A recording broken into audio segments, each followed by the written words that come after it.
So we're coming to the end of the agenda. Is there anything that we should have talked about that didn't make it to the agenda or that I missed today?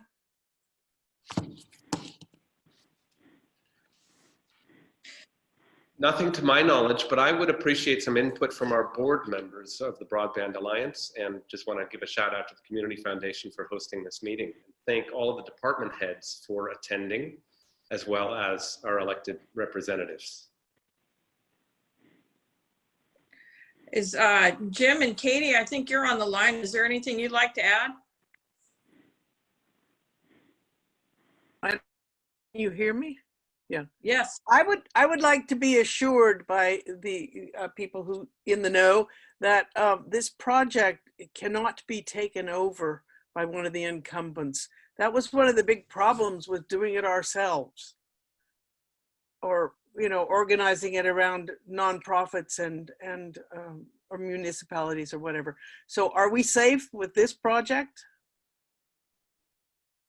Is that specifically the CASIF grant that you're requesting information on?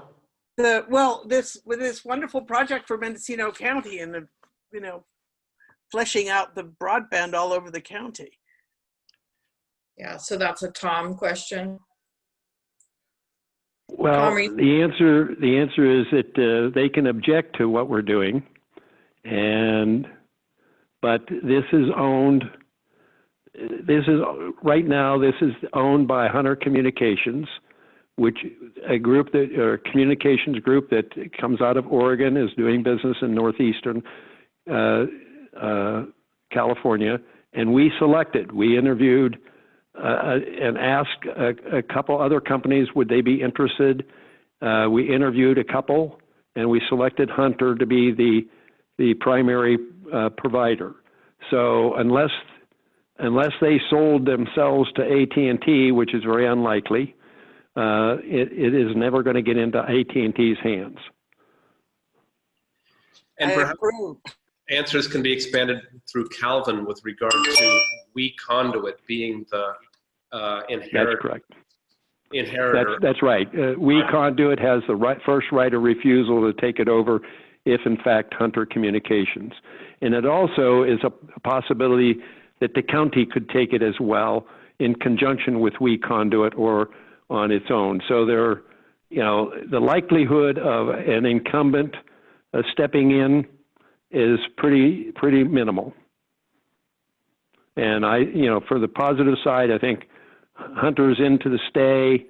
They have a major investor that has just invested. So I think we're in pretty good hands at the moment. The big objective is to get it approved, which if they don't approve it, I assume we'll have a protest march from Mendocino with 89,000 people going to the CPUC. With masks.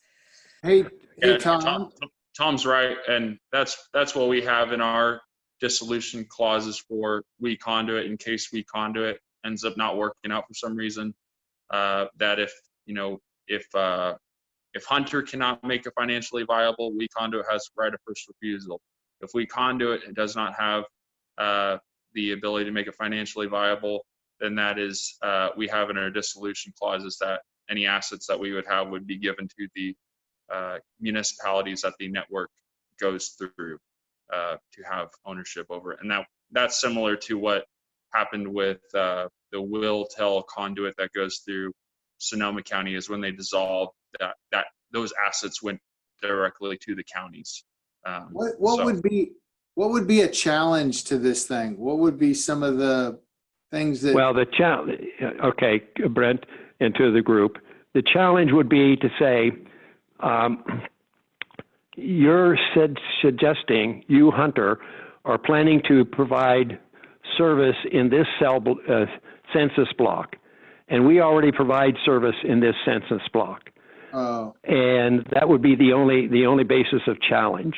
And at that point in time, in order for them to challenge, they have to demonstrate that they have that they have a customer there, and that they have to show actual bills, a bill of a customer in that census block. in doing the planning, we were very careful to go through and identify specific locations. And that was thanks to the maps, the data that you provided, Brent. We were able to get the address, and we went through and counted every location where it was unserved, and that was the census based on census blocks. So I'm not going to be surprised if there are challenges, but I'm going to be surprised if the challenges would hold up. And the final thing I would say is I'm very, very interested in the mapping that the county is doing under Supervisor Williams. I think comparing your efforts with what we have done to date could be revealing of additional households that need to be served that the official data of the CPUC is inaccurate. And I just want to correct you, Tom.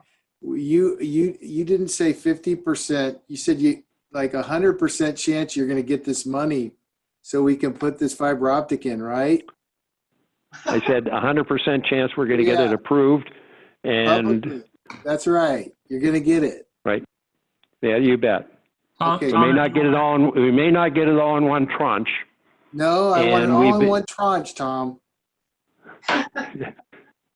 Tom, it sounds like maybe we should get together offline to compare notes on the mapping and see how we can. Yeah, I think that would be a very healthy thing to do. Particularly, I'm interested in doing that for Project 2 as we go out the gate, as opposed to, down the road not having your data laid against the data that we're working with, which is the CPUC data. We I also just going towards the mapping, I forgot to mention, we started creating a GIS mapping tool for Sonoma County specific, but if you wouldn't mind, I'd love to be a part of that conversation, just collaborate on just GIS mapping specifically for both counties and our approach, and learn about your approach. I have a link to a map I can show you what we've been working on, but yeah, I'd be interested in joining that conversation as well. Excellent. We have next steps. I just want to tell Brent, I don't have enough money in my retirement to make up the difference. Okay. So you're going to get it, but hey, Ted, if you I'll put it in my will, though. Yeah. Hey, Ted, if you want, I could set up a meeting where we could, pull Russ, you, and we can all get Tom, Calvin, whoever, and we can discuss our maps. Are you good with that? Yeah, let's do it. And we would like to have our consultants and the Hunter people involved too, because, but that's your call. And so, yeah, we ought to do a comparison right now, and the more information that we have that makes our argument stronger, the better. And I mean, if you have data that shows more need than we're projecting based on the official data, we need to be able to make that argument. And the Community Foundation of Mendocino County has included in my scope of work assistance in that project. So thank you. Yeah, I should say that Jeff has been fantastic to work with, as well as Brent and his folks. We appreciate that. I ditto on that sentiment. Thank you, Jeff. Okay. Yes. We are at the end of the agenda. I guess, Katie, you got your questions answered, right? Yes. Okay, and then Jim, is there anything you'd like to add? Jim Moorhead? Just real quickly, and can you hear me? Yes. Okay, the painful exercise we went through with Golden Bear Broadband, which seems like centuries ago now, I think there was a part of the failure on the part of the CPUC was they did not observe their own deadlines. Calvin mentioned, I think, a deadline to make a decision of November of this year on this, on the current CASF grant application.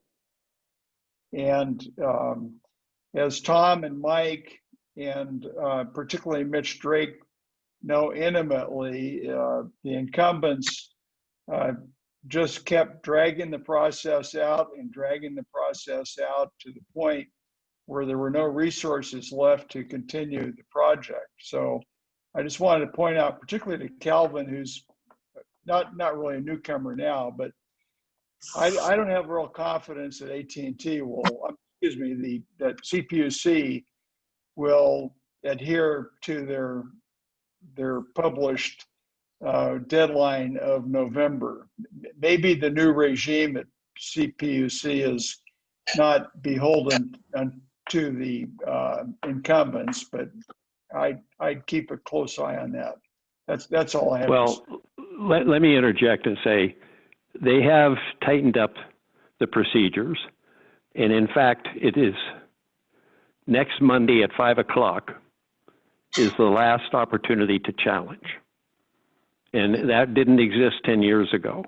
They could go on, as you suggested, they could throw anything over the fence at any point in time and stop you cold. Today is my understanding, and I'm more confident that come next Tuesday, if somebody makes a request to challenge, they will be rejected by the CPUC.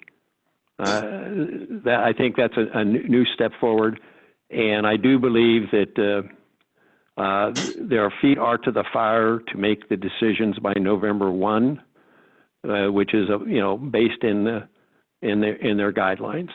So keep your fingers crossed. If it goes beyond that, then we do have a problem. Well, that's great to hear, Tom, and thank you very much for your perseverance on helping Mendocino County solve its problem. What does a retired person ever do? It's my vocation. Okay, well, thank you all. I think we've come to the end of the agenda.